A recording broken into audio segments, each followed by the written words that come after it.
자려고 누웠는데 저스툰 지루한 지하철에 저스툰 자려고 누웠는데 지루한 지하철에 클래스가 다른 재미 저스툰 클래스가 다른 재미 저스툰 웹툰 웹소설은 저스툰 클래스가 다른 재미 저스툰 다이어트를 위한 꿀팁 동결건조 채소와 곡물, 단백질 그리고 효소와 비타민, 미네랄로 만든 다이어트 전용 그린 스무디로 하루 한두 끼만 바꿔 드세요.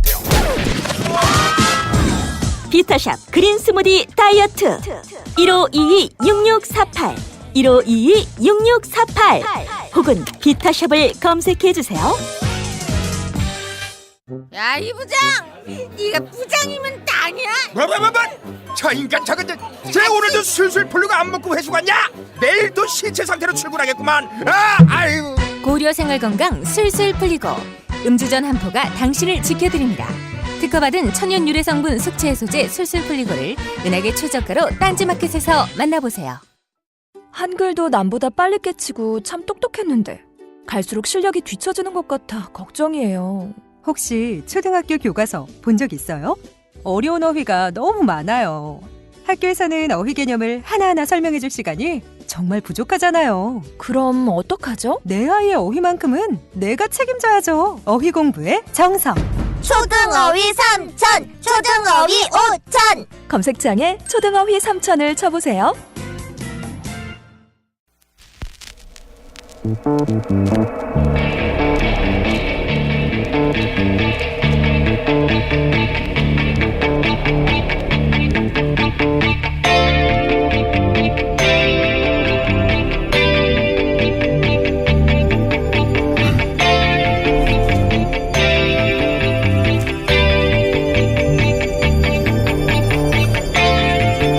안녕하세요, 김원준입니다. 문화예술계 블랙리스트 사건의 1심 선고가 어제 있었습니다. 김기춘 전 비서실장에게는 징역 3년, 조윤선 전 장관에게는 집행유예가 선고됐습니다. 특히 조윤선 전 장관에 대해서는 블랙리스트 업무를 인수인계받았다 보기 어렵다고 법원은 판단해서 해당 혐의는 전부 무죄를 선고했습니다. 이 무죄 대목이 이해하기 어려운 것은 전임인 박전우 전 정무수석이 후임인 조윤선 전 장관에게 전화로도 만나서도 블랙리스트 업무를 설명했고 처음에 웃으면서 듣던 조 장관이 나중에는 표정이 어두워졌다고 구체적으로 블랙리스트 인수인계에 대해 진술을 했다는 겁니다. 전임이 인수인계했다고 하는데 후임이 안 받았다는 게 저는 이해가 안 갑니다. 엇갈리는 진술이 있긴 합니다. 정관주 전 문체부 1차관은 조 전 장관에게 보고했다면 지원 배제 업무가 중단될 수도 있었는데 그러지 못해서 후회된다는 진술을 했습니다. 하지만 그 진술은 자신은 보고하지 않았다는 것이지 그 누구도 조 전 장관에게 블랙리스트 업무를 인수인계하지 않았다는 말이 아니지 않습니까? 또 자신이 보고를 했다면 중단될 수 있었을 텐데 하는 것은 실제로는 실행되지 않은 자신만의 생각이고 후회지. 그게 어떻게 조 전 장관이 그 업무에 책임이 없다는 근거가 될 수 있는지. 조윤선 전 장관 블랙리스트 혐의 무죄. 이거 저만 이해가 안 가는 건가요?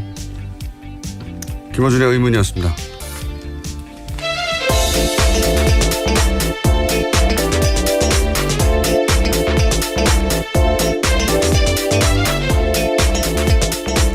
시사인의 김은지입니다. 네.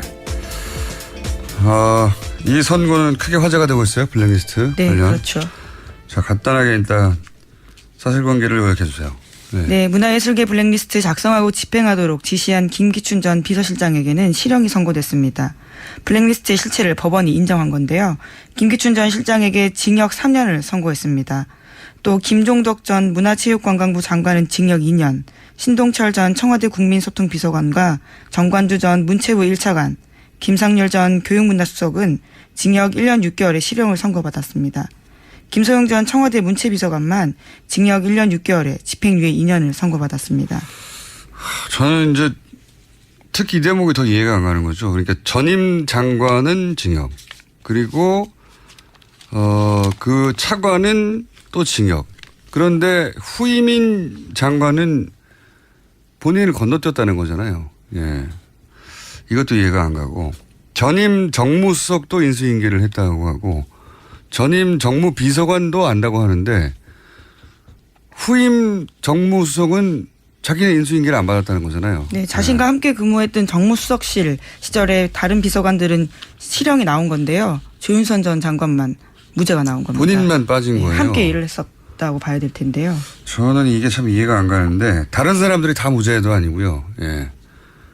본인이 정무수석 되기 직전 정무수석이 인수인계했다고 하고 본인이 장관 되기 직전 장관은 구속됐고 본인이 장관일 때 차관도 구속됐고 본인이 수석일 때 다른 수석도 구속됐는데 본인만 안 된 겁니다. 전 잘 이해가 안 가는데 어쨌든 블랙리스트 관련 혐의 모두 무죄로 판단했다고 하고 이 관련해서는 저희가 잘 이해가 안 가서 뉴스공장에 법무수석이 있습니다. 네. 법무수석이요? 네. 네. 이정렬 전 판사님 부장판사 출신쯤 되면은 예, 요 사안에 대해서 궁금증을 풀어주실 수 있을 것 같아서 저희가 잠시 후에 미니로 연결해 보겠습니다. 근데 많은 분들이 이해가 잘 안 가는 것 같아요. 예. 왜 무죄인가 하는 기사도 그래서 많이 나왔어요. 네, 재판부가 그 관련 간략하게 설명했습니다. 말씀을 좀 드리자면요. 조윤선 전 장관이 정무수석 부임 당시 비서관들과 공모해서 지원 배제를 승인했다고 보기에 부족하고 정무수석실이 관여를 했다고 해도 보고를 받거나 관련 지시를 했다고 인정하기에 부족하다. 그러니까 증거가 부족하다라는 취지의 이야기를 했습니다. 아니 이게 본인이 정무수석이 되기 이전에 계획되고 실행된 거죠. 하지만 본인이 있는 동안도 계속 실행이 됐거든요. 예. 그러니까 본인이 승인할 필요가 없죠. 애초에 본인이 있기 전에부터 승인돼서 시작되고 있었는데 승인하지 않았다는 게 무죄의 이유는 될 수 없는 것 같고 그럼 본인이 이제 이 사실을 알고 있었느냐. 그렇죠. 그리고 막을 수 있는 위치에 있었잖아요. 네, 거기다가 지난 4월달에 문화체육관광부 직원들이 나와서 직접 증언한 바도 있는데요. 조윤선 장관이 보고를 받고 이 정도냐라고 반응을 보이면서 블랙리스트 하지만 정책을 중단하진 않았다라는 증언도 나온 바가 알고도 있거든요. 있었고 사실은 지금 구속된 차관이나 장관이 아니라 그 밑에 직원들로부터 보고를 받았다는 얘기 그 증언도 문체로부터 나왔는데 왜 그런 증언들은 이렇게 중요하게 취급이 안 된 건지 주무장관이었기 때문에 막을 수 있었잖아요. 그 전에는 정무수석 때는 정말 승인도 하지 않았고 제대로 보고도 받지 않았다고 칩시다. 주무가 아니어서. 문체부 장관은 주무잖아요. 주무. 그러면 충분히 막을 수 있었는데 범죄 행위를 알고도 묵인하거나 방조하는 거 아닌가요? 최소한 본인이 직접적으로 주체적으로 하지 않았어도 그렇게 문제를 따졌어야 할 것 같은데 여하간 조윤선 전 장관만 이 부분이 무죄가 됐습니다. 잘 이해가 안 가는데 잠시 후에 법률적인 부분은 따져보기로 하고요. 그래서 언론들이 왜 무죄인지 각자 자기들 나름대로 해석을 내놓고 있는데 뭐 사실 크게 와닿지는 않아요. 네. 많은 언론들이 왜 무죄인가 기사를 내긴 냈습니다만 요약하면은 직접 승인하고 직접 지시하지는 않았다라고 판단한 것 같다. 이 정도 추정이거든요. 예. 네, 그렇죠. 증거가 부족하다는 취지인데요. 어제뿐만 아니라 다른 부분도 눈에 띄는 게 있었습니다. 박근혜 전 대통령 책임 부분도 재판부가 명시한 게 있거든요. 네. 근데 이제 여기서 공범 관계를 인정하지 않은 거기 때문에 박근혜 전 대통령 블랙리스트 관련해서는 공범 혐의가 있는 걸로 아는데 예. 그 부분은 어떻게 될지 또 물어봐야 되겠습니다. 이게 이 재판의 결과가 박근혜 전 대통령의 재판에 영향을 미칠 수 있다. 이 재판 자체로는 그런 판결 내용이 없지만 그 결과가 미칠 수 있다고 하는 전문가들 분석이 있기 때문에 그 부분도 한번 짚어보기로 하겠고요. 다음 뉴스는요? 네, 그렇지만 어제 재판에서 대다수 피고인에게 국회에서 위증한 혐의는 유죄가 인정됐습니다. 블랙리스트 사건 피고인 7명 중에서 4명이 위증 혐의로 기소됐거든요. 이 중에 김기춘 전 실장, 조윤선 전 장관 등이 포함되어 있는데 재판부는 위증의 의무를 충분히 인식하고 있으면서도 진실을 은폐하는 데 급급해서 위증했다라면서 유죄를 선고했습니다. 국회 위증을 유죄로 대부분 인정한 거는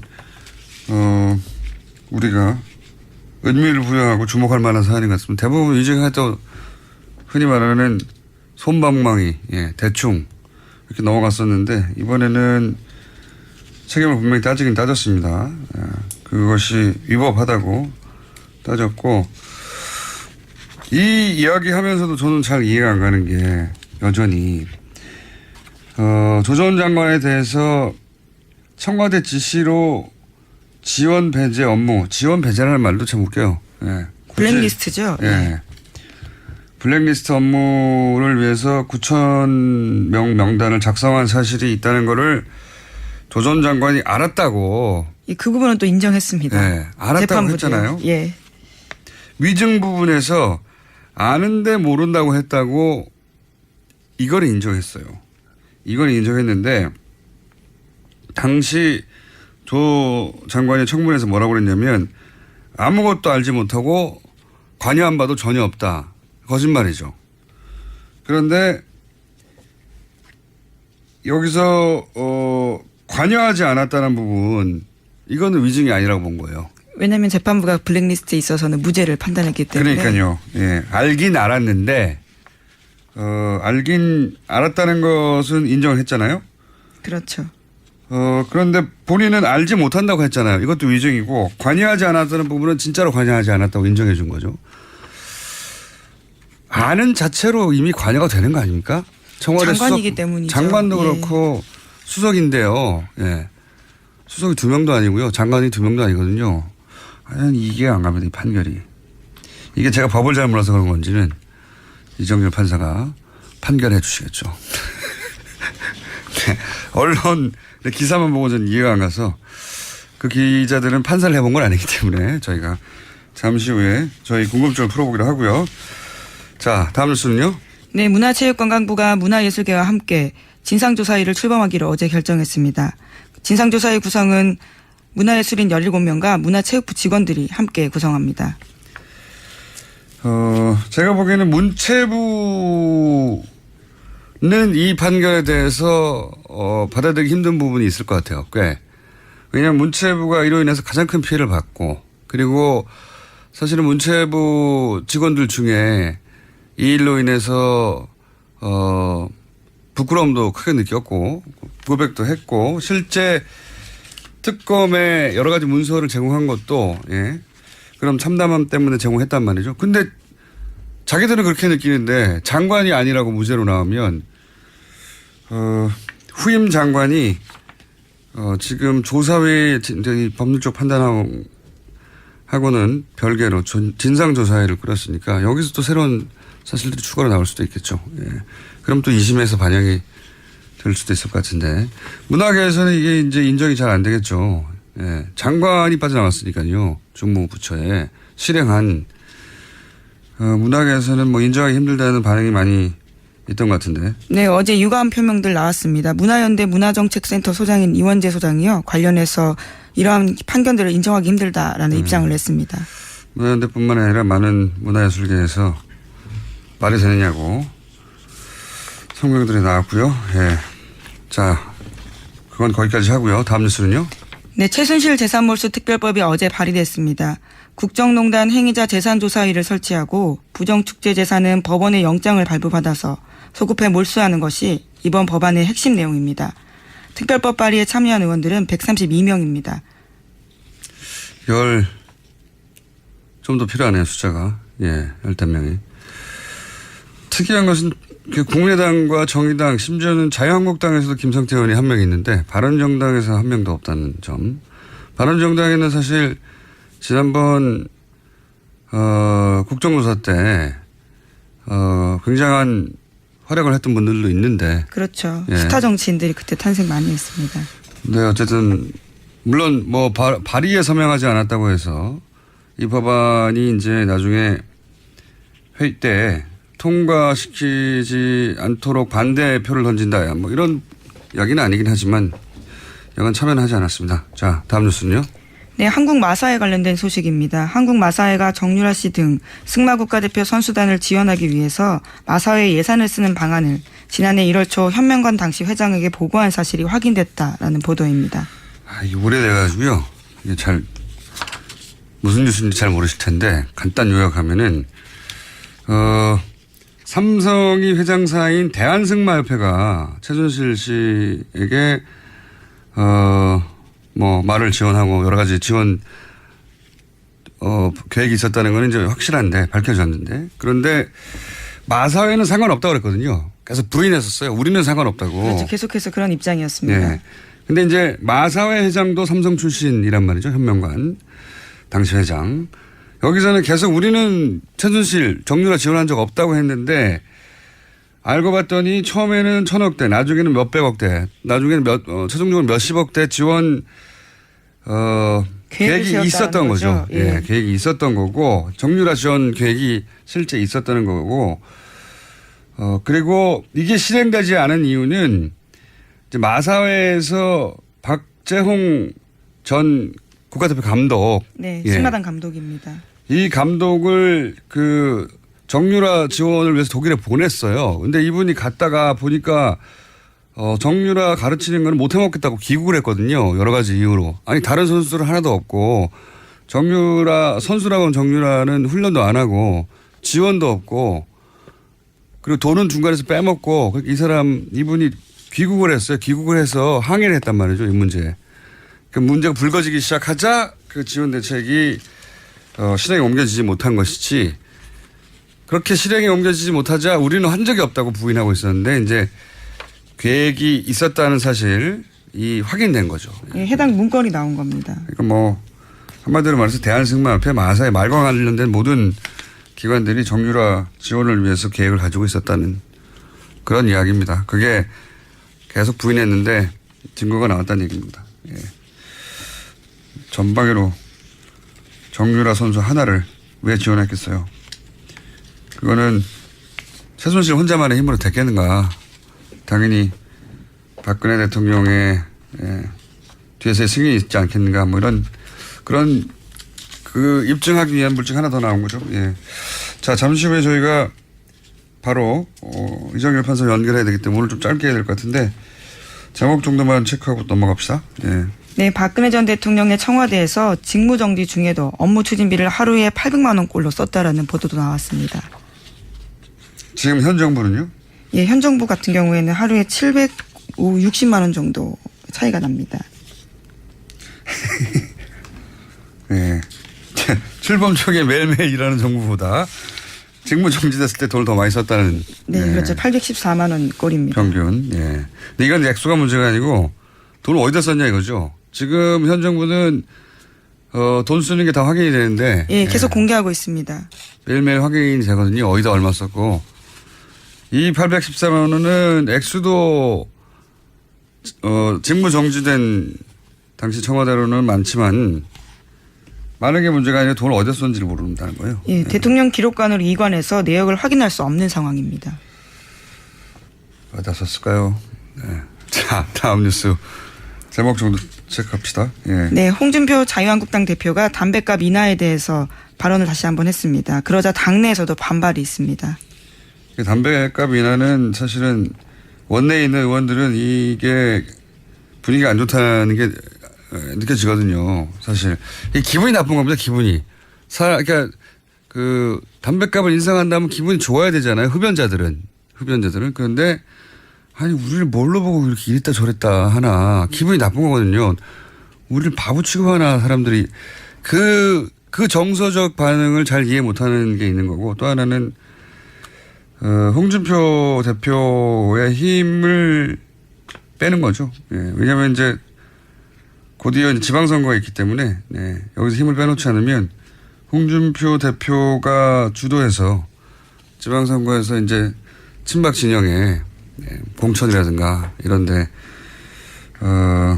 너무 크게 하여튼 힘을 빼깁니다. 네, 요 얘기는 하다 말아야 되겠네요. 나중에 한번 좀 다루기로 하고요. 여기까지 하겠습니다. 네, 시사인의 김은지였습니다. 감사합니다. 자, 바로 이어서 저희가 궁금했던 이정열 판사님을 연결해가지고 조윤선 전 장관의 집행유예 건에 대해서 왜 이렇게 된 건지 좀 여쭤보겠습니다. 안녕하십니까 판사님? 안녕하십니까. 네, 저 뉴스공장의 법무수석으로서 무슨 말씀이에요? 저 영장 해설 뭐라고 하시는 영장 전담 해설이라고 하시는데 왜 갑자기? 예. 하여튼 뭐 그때그때 달라집니다. 예, 직책이. 예, 알겠습니다. 네. 우선 그 법원이 무죄로 판단한 이유를 좀 전문가로서 설명해 주십시오. 일단 조윤선 전 장관에 대한 부분을 보면 네. 지금 그러니까 큰 틀을 먼저 말씀을 드릴까요? 아니면 그 부분만 먼저 말씀을 드릴까요? 큰 틀부터 말씀해 주십시오. 그러면. 예. 예, 일단 지금 이 사건에서 그 큰 틀에서 재판부가 이 사건을 보고 있는 시각이 그대로 드러나고 있는 부분이 있습니다. 네. 그러니까 양형 부분에서 나오는 이야기인데 양형. 예. 쭉 이 사건의 이 본질에 대해서 재판부가 판단을 하기를 뭐 이제 이게 그 직업 공무원 제도를 위반을 했다. 그 다음에 뭐 문화예술 활동, 문화 창작의 자유를 이제 침해했다. 이런 얘기를 쭉 하면서 마지막에 뭐라고 하냐면 다만 이 피고인들이 보수주의를 표방한 대통령을 보좌하는 정무직 공무원들이어서 문화예술계가 지나치게 좌편향되어 있다는 인식에 따라 이거를 단기간에 바로잡겠다는 의혹이 지나쳐서 범행에 이른 것으로 보인다. 그래서 이게 특정 개인 등의 사익 추구를 목적으로 국가 권력을 남용한 다른 국정농단 범행과는 성격이 분명히 다르다. 아하. 이렇게 지금 판단하고 있어요. 아하. 그러니까 이것은 이제 재판부가 그야말로 이 부분에 대해서 어떤 그 사익 추구가 아니기 때문에 국정농단이라고 하는 것을 아주 가볍게 보고 있는 거죠. 이 블랙리스트라고 하는 것을. 그렇군요. 오히려 돈 때문에 그랬으면 이해가 할 만한데 이런 확신범이 제일 무서운 거 아닙니까? 국가적으로? 당연하죠. 그러니까 이 사건을 보는 인식 자체가 지금 재판부가 잘못돼 있어요. 아예. 그렇구나. 그 다음에 두 번째로 나오는 이 재판부 인식 잘못의 부분이 이게 지금 저는 이제 재판부의 보도자료를 보고 있는데요. 네. 이게 보통은 이런 얘기를 안 하는데 보도자료에 이런 얘기가 나옵니다. 이 사건에 있어서 그 노태강 전국장을 이제 해임하는 부분, 그 부분에 있어서는 대통령의 공범이다. 박근혜 전 대통령의 공범인데 해임은 공범인데. 네, 그 이외의 부분에서는 특히 이제 문화예술계 지원 배제 부분에서는 공범 인정하기 부족하다. 이 얘기를 하고 최순실은 전부 다 공범이 안 된다. 그거를 별도의 보도자료를 냈어요. 그래서 뭐 굳이 이렇게까지 하나. 그 다음에 이제 또 하나. 그러면 그 얘기는 박근혜 전 대통령이 블랙리스트와 관련해서는 공범이 안 된다고 이 재판부는 판단한 거죠. 그렇죠. 이제 그렇게 보게 되면 아까하고 좀 모순이 생기는 게 이제 보수주의를 표방한 정무직 공무원이란 말이에요. 예. 그런데 대통령이 보수주의인데 대통령 몰랐다는 얘기가 되거든요. 그러면은 대통령이 모르는 상태에서 지시도 안 했는데 김기춘 비서실장 이하 그 정무직 공무원들이 이걸 다 알아서 했다는 얘기가 되거든요. 그러니까 저도 모순이 된다고 보는 게 지금 이제 그 대통령이 가지고 있는 정치 지향 그거를 구현하기 위해서 사익이 아니라 그 정치 지향을 구현하기 위해서 그랬다는 건데 근데 대통령은 관련이 없다는 거 아닙니까 또 막판에. 그렇죠. 이 판단에 의하면. 앞뒤가 안 맞는 거네요. 예. 그리고 그것이 판사님 극명하게 예리하십니다. 저기 방송 사고 나게 쳐봐. 역시 부장 판사는 아무나 되는 게 아니고 예리하십니다. 예. 또 하나 이제 드러난 것이 뭐냐면 김기춘 전 실장이 이제 징역 3년의 실형을 선고받았는데 사실 이 사건에 있어서 공소 제기된 부분 중에 강요 부분은 전부 다 무죄가 났어요. 강요가 무죄다. 예. 네, 전부 다 무죄가 났고 직권남용 부분도 상당한 부분 무죄가 났는데 그럼에도 불구하고 3년이 선고가 됐어요. 이게 어떻게 보면 이제 일반 국민들 입장에서는 이 3년 너무 낮다라고 판단하실 수 있는데 근데 이 법률적으로 해석을 해보면 이 3년은 상당히 중요해요. 그러니까 어떻든 김기춘 씨는 전과가 없잖아요. 초범이잖아요. 네. 예, 초범인데다가 이 기소된 범죄 사실 중에 상당 부분 무죄가 났고 일부만 지금 유죄가 났는데 그걸 실형 3년을 선고한다는 거 상당히 무거운 거거든요. 그러면은 이 재판부의 판단은 아까 그 부분이랑 궤를 같이 한다고 보여요. 그러니까 이것은 박근혜 최순실까지 가는 부분이 아니라 김기춘서부터 시작된 거다. 이렇게 막아버린 거죠. 그러니까 김기춘 전 실장에 대한 형이 너무 높아요. 행간에 지금 그런 그 해석이 깔려 있는 거군요. 인식이. 네. 예, 그러니까 이게 쭉 나오는 것 같아요. 그러니까 박근혜 전 대통령은 공범이 아니고 이것은 김기춘 전 실장이 기획해서 실행한 것이고 그러므로 김기춘 전 비서실장이 책임이 크고 그리고 나머지 그 사람들 중에 특히 조윤선 전 장관은 상관이 없다 여기에. 왜냐하면 김기춘 전 실장이 직접 조윤선 정무수석이 오기 전에 계획을 해서 실행하고 있던 거였기 때문에 이렇게 논리를 구성한 거군요. 네. 그렇죠. 그 말씀 드렸어야 되는데 먼저 공장장님께서 말씀하신 정말 예리하십니다. 판사님 서로 이런 얘기를 이제 하지 않는 것으로. 자 그러면 제가 궁금한 건 이겁니다. 네. 그럼 쉬운 말로 하면 판결 들으면 그러면 김기춘 비서실장은 지시하고 승인했지만 조윤선 정무수석은 건너뛰었고 그리고 그 아래 비서관들이 했다는 소리가 되는 거 아닙니까? 네, 그렇죠. 이게 진짜 이상한 상황인데. 한 부분은 이제 이거는 이제 저는 동의할 수 없지만 판결문의 논리를 말씀드리겠습니다. 그러니까 아까 이제 공장장님께서 말씀하신 것처럼 이제 건너뛰게 되는데 이것이 왜 그러냐면 첫째는 이제 전 정무수석이 있던 시절에 기획되고 문건이 작성이 되고 쭉 이제 실행이 되기 시작했어요. 그러면은 일단 이 소관 업무는 문화계 블랙리스트이기 때문에 교육문화수석실 소관입니다. 가장 큰 이제 주범이 되는 주축이 되는 부서는 교육문화수석실이고요. 그렇죠. 다만 이제 여기서 이 정부적인 어떤 판단을 하려고 했는지 정무수석실이 개입을 합니다. 이제 총괄 기획을 하죠. 정무 쪽에서 이제 소위 말해서 정치적 판단, 정무적 판단 이런 걸 했겠죠. 예, 그렇죠. 그런데 지금 이 상황에서 지금 법률적으로 해결이 되려면 전임 정무수석이 후임 정무수석인 조윤선 전 장관에게 이제 인수인계를 하잖아요. 네. 그러면은 일단 그냥 그 시계열적으로 그 단면을 보면 조윤선 전 장관은 아무것도 모르는 상태에서 들어오게 되는 거잖아요. 네. 그러면은 전임 정무수석과 후임 정무수석 사이에는 공범 관계가 있어야 됩니다. 업무 인수인계를 했다고 전임 박전우 전 정무수석이 얘기를 했거든요. 진술을. 그러니까요. 그러니까 공범 관계가 있어야지 그래야지 후임 정무수석이 나중에 이 그 역할 분담에 참여하게 되는 그런 논리성을 가지게 되는데 문제는 이 전임 정무수석은 기소가 되지 않았던 것 같아요. 그 부분이 빠졌고 저도 그 부분이 좀 이상했고요. 왜냐하면 박전우 전 정무수석은 통화로도 혹은 만나서도 이제 앞으로 할 업무니까 블랙리스트 업무를 후임인 조윤선 전 수석에게 당시 업무를 설명했고 그 얘기를 듣다가 처음에 웃다가 나중에는 심각해져가지고 표정이 어두워졌다. 구체적으로 진술했거든요. 내가 인수인계 했다고. 네, 그렇죠. 그러니까 여기 재판부에서도 그래서 뭐라고 판단하고 있냐면 전임 정무수석 재임 당시에 이런 보고서가 작성이 됐고 그래서 정부에 반대하는 개인 단체를 선별을 해서 지원해서 배제하도록 하는 행위를 하게 했는데 이것에 관해서 의견을 개진을 하고 점검을 한 것으로 의심되는 사정이 인정이 되기는 한다. 이렇게는 써놨어요. 인정이 되기는 하나. 의심이 된다. 예. 그런데 문제는 뭐냐면 지금 여기서 공범은 뭐냐면은 그 정무비서관.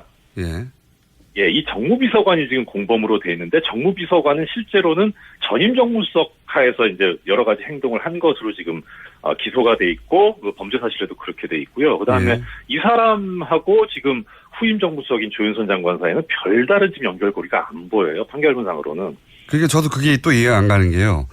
전임 정무수석도 블랙리스트를 인수인계했다고 하고 그리고 그 정무 비서관도 여기에 혐의가 있고 그리고 특히나 전임 문체부 장관도 구속이 되고 그리고 문체부 차관도 구속이 됐는데 오로지 조윤선 정무수석과 조윤선 문체부 장관만 건너뛰었다고 이게 이야기가 되는 거거든요. 쏙 빠져서. 그러니까 법률적으로 보면 전임 정무수석이 이 지금 공범관계 고리에서 빠져 있는 것이 그러니까 기소 단계에서 그렇게 된 것 같긴 한데 그것이 지금 법률적으로 보면 무죄가 나오게 되는 가장 큰 원인이었던 것 같고 고리가 빠졌다.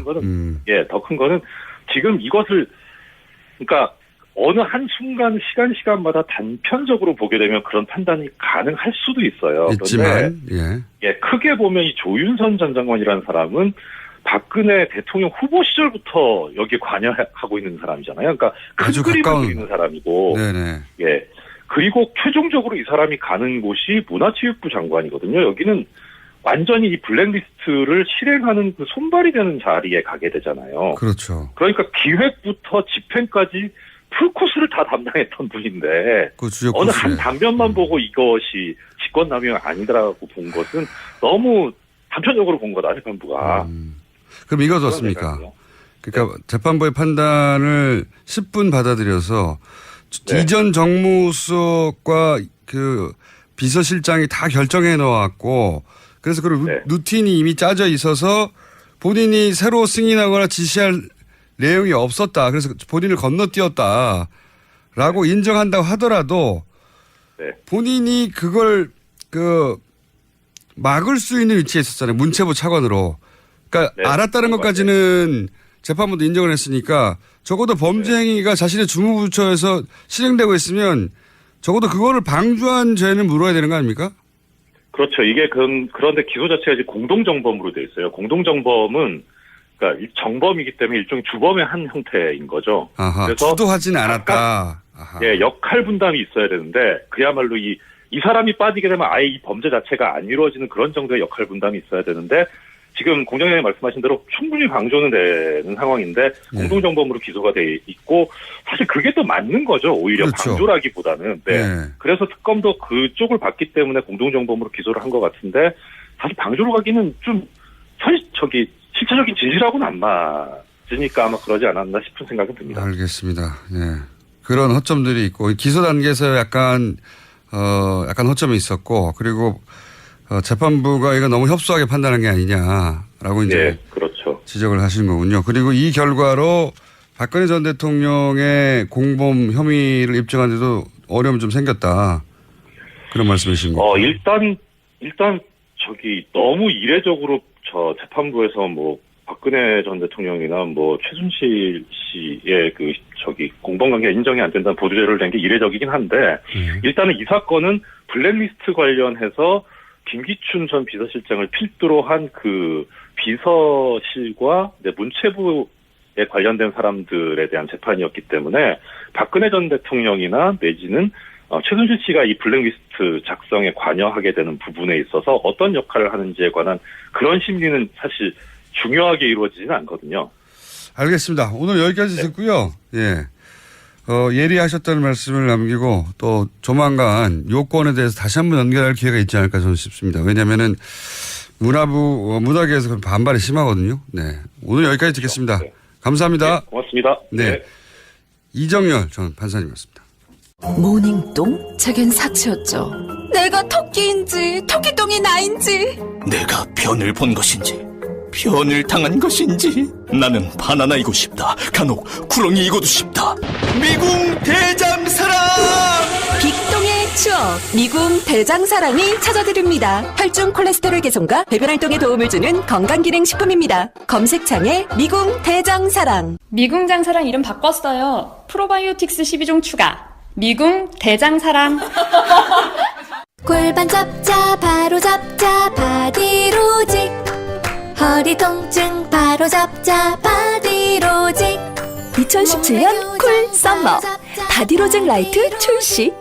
통기성이 좋아 땀 걱정 없이 한여름에도 쾌적하게. 입은 듯 안 입은 듯 가벼움의 신축성은 그대로. 자세가 좋아지는 골반 교정 타이즈 바디로직 검색창에 골반 교정 바디로직 라이트. 아무도 묻지도 따지지도 않고 가입하셨다고요? 보험은 너무 어려워요. 걱정 마십시오. 마이보험 체크가 도와드립니다. 1800-7917 마이보험 체크로 지금 전화주세요. 1800-7917 이미 가입한 보험이나 신규 보험도 가장 좋은 조건을 체크해서 찾아드립니다. 인터넷 한글 주소 마이보험.com 또는 카카오톡에서 아이디 검색 마이보험을 친구 추가하여 상담하실 수 있습니다.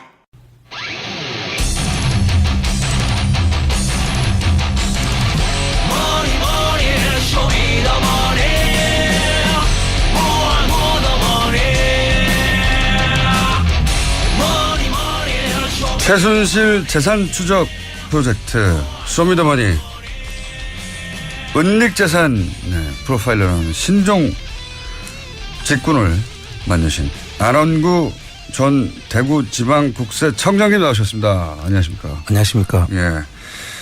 유럽에 다녀오셨어요. 네, 유럽에 다녀오셔가지고 저희가 애타게 기다리고 있습니다. 새로운 소식을. 이번 유럽 방문이 세 번째인가요? 저는 세 번째고 안민석 군은 네 번째고 그렇습니다. 자, 세 번째 계속 세 번이나 하셨는데 이번에는 8박 9일 동안 5개 나라 독일, 스위스, 리히텐슈타인, 오스트리아, 헝가리 많이 이동하셨어요? 예, 그렇습니다. 네. 한 2,000km 다녀왔죠. 2,000km. 네. 급하게 다녀오셨는데. 자, 일단 유럽을 방문했더니 혹시 안원구 청장님을 알아보거나 혹은 잘 듣고 있다는 사람들이 많던가요? 예, 엄청나게 알아보더라고요. 저는 사실 저를 알아볼 수 없을 줄 알았는데. 저도 알아보는 거지만 그 유수 공장에 대한 그 교포들, 그 교민들이 상당히 많은 사람들이 듣고 있고. 대단하다니까요. 인기가 대단해요. 실감하셨죠? 예, 그리고 우리 김호준 총수가 오면 좋아하는 고기 재어놨다가 꼭 드리고 싶다고. 예, 효감 나왔습니다. 제가 안 계신 동안 효감 여러 가지 개발해놨거든요. 네. 아, 그렇습니까? 네. 저는 저를 천둥 번개로 알고 있더라고요. 천둥 번개. 천둥 번개. 아니, 이럴 때는 천둥 번개가 효과음을 나와야지. 자꾸, 참. 게을러가지고 저희 PD가. 하나 하면 계속해요. 자, 어쨌든, 그럼 유럽에서 듣고 계신 뉴스공장 팬 여러분, 안원구 청장님 잘 돌아오셨고요. 예. 그리고 고기 재놓고 있다는 분, 언제 갈지 모르는데 고기를 좀 썩겠습니다. 발효가 되겠네, 고기. 자, 가서 이제 여러 가지를 또 새로 밝혀내신 걸로 혹은 뭐 어떤 정황을 잡은 걸로 알고 있는데 그 중에서 가장 귀가 솔깃했던 건 전화도 잠깐 연결했었지만 최순실 재산이 이미 옮겨지고 있다. 예, 그렇습니다. 우리 최순실 씨가 이제 감옥에 있고 그리고 정유라 씨도 이제 국내에 돌아왔고 최순실 씨, 정유래 씨도 한국에 있고 그러면 가족들이 다 여기 있는데 거기서 뭐 재산이 그대로 있겠거니라고 짐작하고 있었는데 그게 아니었다는 거죠? 예, 지금 독일을 중심으로 한 유럽 쪽에서 있던 재산들은 그동안에 그 재산을 형성하거나 은닉하는데 도움을 줬던 분들이 그대로 있잖아요. 예. 그러니까 그렇죠. 여기 이 사람들 그대로 있죠. 예, 이분들이 구속되는 거하고는 전혀 관계없이 그렇죠. 활발하게 지금 아직도 움직이고 있다는 정황을 오히려 봤고요. 더 활발해졌을지도 모르겠습니다. 그렇습니다. 지금 일부는 지금 정리를 하고 있고요. 그 또 정리하는 걸 따라가다 보니까 또 새로운 그동안에 우리가 알지 못했던 재산까지 발견하는. 새로운 재산도 발견했고. 예, 그렇습니다. 정리는 예를 들면 어떤 식으로 하고 있습니까? 지금 다른 사람 앞으로 그 재산을 넘기는 거죠. 그럼 이제 그 넘기는 과정을 저희들이 추적하다가 그동안에 몰랐던 재산을 또 발견하게 된 것인 거예요. 넘겨받는 사람은 그럼 누굽니까? 그 조력인으로 보이는데요.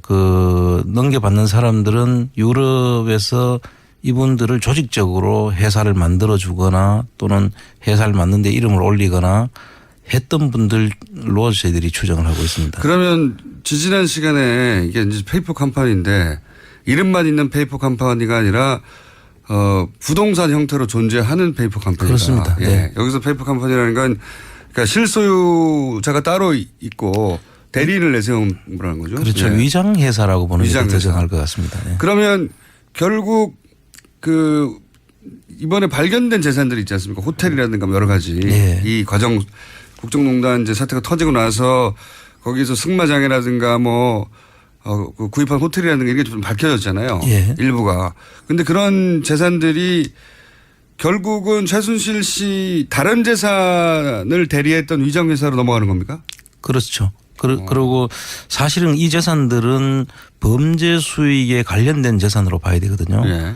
최근에 이루어진 것이고요. 특히나 확실하죠. 예. 그래서 이런 부분들은 범죄 수익을 우리가 환수를 하기 위해서 이 확정이 되기 전에는 확정 전 보존 압류라는 조치를 취해서 그 재산이 없어지지 않도록 국내에서라면 그렇고 네. 또 외국에 있는 경우라도 그 외국 당국과 협조를 해서 네. 그런 조치들이 되도록 했어야 되는 거죠. 거기까지 챙기지 못했군요. 그렇습니다. 그 틈 사이에 이 재산들이 그러면 그 대리인 위장회사를 갔다는 건 결국 최순실 씨 재산이 이름만 바꿔서 그냥 옮겨졌다는 거 아닙니까? 이제 그게 사실 조사를 통해서 밝혀지면은 이제 사회행위 취소를 통해서 이제 그걸 밝힐 수는 있습니다. 그런데 그 한 단계를 더 넘어야 되니까 사실 힘들게 돼 있죠. 그러니까요. 그러면은 그것이 위장회사이고 지금 그 발견됐을 때는 최순실의 재산이었는데 확실히. 예. 지금은 위장회사로 의심되는 회사로 넘어갔으면 그 위장회사가 위장회사라는 것까지 밝혀야지 이제 환수할 수 있는 거죠. 그렇습니다. 예. 아, 이거 어려워지는군요, 점점. 그리고 또 새로 발견된 재산도 있다고 하는데. 예, 그분들 이름을 우리가 이제 그 새로 산 사람들이 누군지 그 없어지면서 그 산 사람들이 누군지를 밝히다 보니까 나이가 뭐 23살, 24살 정도 되는 아주 나이가 어린 사람들이 취득을 한 거죠. 그 독일에서는 그런 사람들이 그걸 취득할 수가 없거든요. 그렇죠. 23살이 갑자기 뭐 수십억을 들여서. 네, 그래서 저희들이 이제 들어가 봤고 네. 들어가 보니까 저희들을 일거수일투족 감시를 하면서 네. 그 커피숍을 우리가 이용을 하러 들어갔는데 너는 손님도 아니다. 꺼져라. 지옥에 나가라. 뭐 이런 식의 이야기가 있었습니다. 커피숍에 들어가자마자? 예. 우리가 들어가는 사실을 어떻게 아는지 다 지켜보고 있다가 그런 식으로. 꺼져라. 예. 지옥에 나가라. 생긴 게 마음에 안 들어서 그런 거 아닐까요, 혹시? 그럴 수도 모르죠. 아니, 이 효과보다는 차라리 천둥 번개가 나은 것 같은데 어쨌든 죄송합니다. 저희 PD가 좀 짧아요. 여러 가지. 생각도 짧고 자원도 짧고 자 그러면 새로운 재산 그러니까 탐문 과정에서 새로운 재산도 일부 발견됐다고 하는 그 새로운 재산 중에 약간만 공개하시면요. 다 공개하면 또 예, 이제 도망갈라. 저희들이 그 들어가는 그 호텔 예. 새로운 호텔 하나 하고 그리고 새로운 호텔도 들어가 봤더니 그게 그 자리에서 저희들이 쫓겨난 거죠. 근데 그 새로운 호텔이 이리저리 확인해 보니까 최순실의 재산이었다. 재산일 걸로 저희들이 지금 보고 있습니다. 근데 쫓겨났다는 이유만으로 그렇게 생각하기는 어렵잖아요. 그냥 그렇죠. 그 여러 가지 그거는 나중에 저희들이 그 혹시 다른 방송에서 스포트라이트 아니 스포트라이트 팀이 JTBC에 같이 간 것까지는 제가 알겠는데 굳건하게 약속을 하셨나 봅니다. 어제 안민석 의원도 그러고 안민석 의원에게 매일매일 전화 온대요. 제발 말하지 말아달라고. 그런 부탁을 받으셨군요. 어쨌든 거기서 새로운 재산을 발견했다. 예. 예. 그것은 스포트라이트를 통해서. 사실은 그 그림을 보면 금방 이해가 될 수 있는 그런 곳입니다. 예. 그러면 그 재산은 지금 말씀하시는 걸로 비추자면 호텔인 거네요? 호텔하고 또 저희들이 그 관련 그 머니하우스를 통해서 확인을 해보니까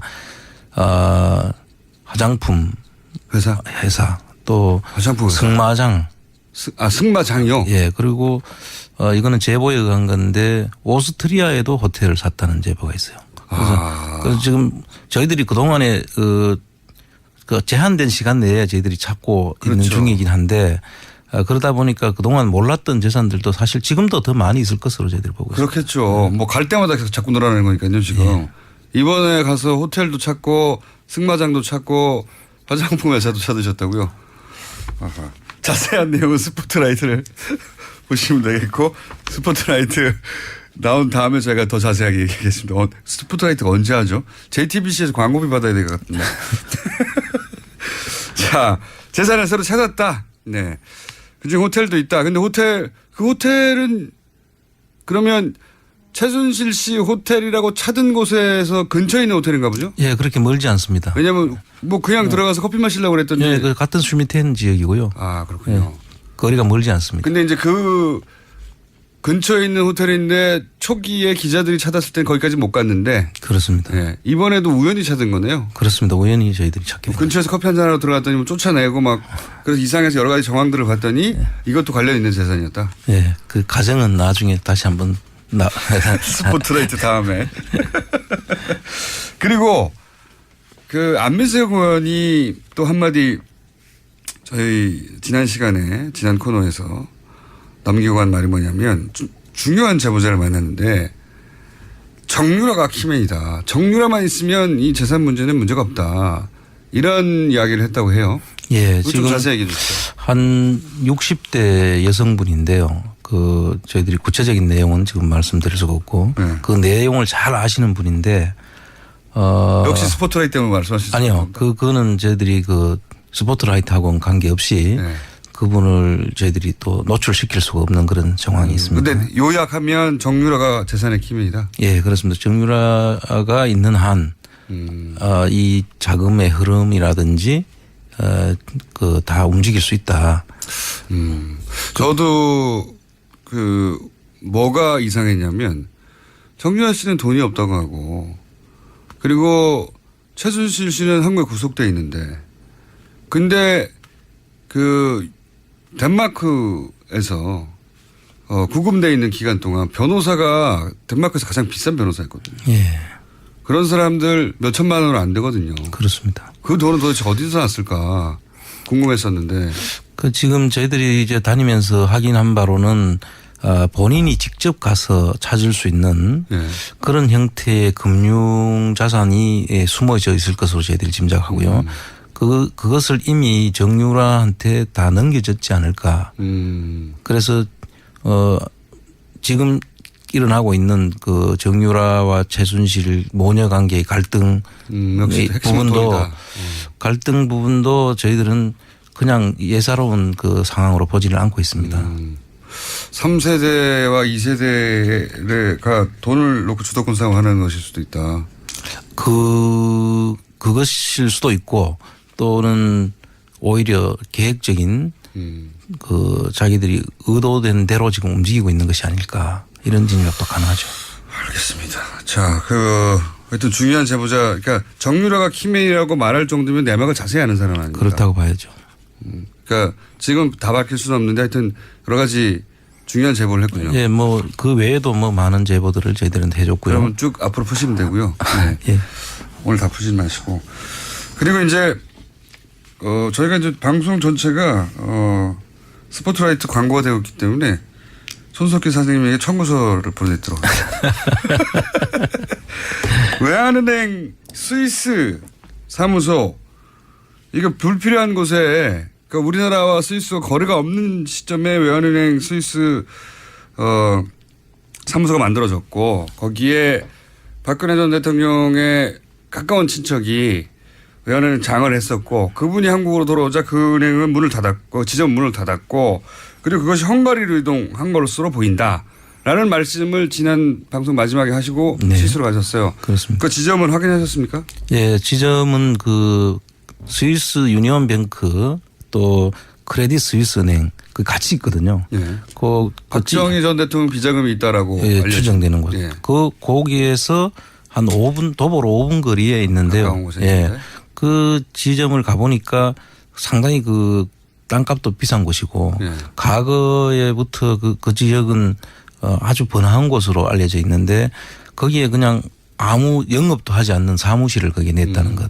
영업도 하지 않는. 예. 그리고 그거를 10몇 년간 유지했죠. 예, 76년부터 98년까지니까 20년 가까이 유지했나요? 네. 그리고 혼자 지점장으로 거기 가 있고. 그렇습니다. 네. 그래서 비자금 관리한 거 아니냐라고 의혹을 가지셨고 그러면은 그때를 기억하는 또 교포분들이 있을 거 아닙니까? 국민들. 지금 저희들이 이번에 그 찾아가게 된 데는 그 스위스 현지인입니다. 스위스인인데요. 그분이 우리가 그 주소를 이제 그 옛날 주소를 확보한다고 갔는데 그 주소가 아니고 그 거리 이름으로 나온 주소와 광장 이름으로 나온 주소가 달라가지고 처음엔 그 주소를 주는 걸 가지고 그 찾아갔던 곳이 프라이빗 뱅킹을 하는 은행이었고요. 그 은행에 있는 은행원이 기억을 더듬어서 그 자리를 찾아준 겁니다. 안 그러면 저희들이 찾을 수가 없죠. 확인하셨고. 그리고 이번에 가셨을 때 이제 그 스위스 은행업에 종사하는 한국 교포들도 꽤 도움을 주셨다고 알고 있는데. 예, 지금 그 스위스 쪽에 지금 저희들을 그 제보를 확인하기 위한 그런 교포 모임이 결성이 돼 있고요. 그 교포 모임 속에 스위스 뱅크에 근무하는 직원들이 있습니다. 그래서 한국 교포인데 그 직원으로 있는 분들이 있어서 그분들이 지금 눈을 부릅뜨고 찾고 있습니다. 지금. 네. 대단한 네트워크가 만들어지고 있습니다. 예.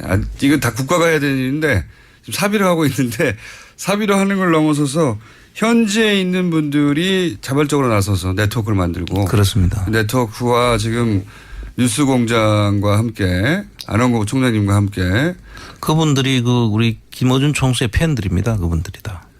암약하고 있습니다. 효과음 한 번 더 나갈까요? 헝가리로 이동했다고 해가지고 헝가리도 다녀오셨잖아요. 지금 시간이 30초밖에 안 남았네. 네. 헝가리까지는 오늘 다 다루지 못할 것 같고 여하간 헝가리는 다음 시간에 하긴 하는데 그 의구심을 가졌던 것을 일부 확인하셨습니까? 예, 저희들이 확인했다기보다는 그 여러 사람을 만나면서 그 의심이 더 증폭됐다. 그렇게 이야기할 수 있습니다. 알겠습니다. 열심히 노력하시고 이렇게 힘들게 성과를 만들었더니 JTBC가 열매를 따먹고 있습니다. 지금까지 안원구 총장님이었습니다. 감사합니다. 예, 감사합니다. 3부에서 뵙겠습니다.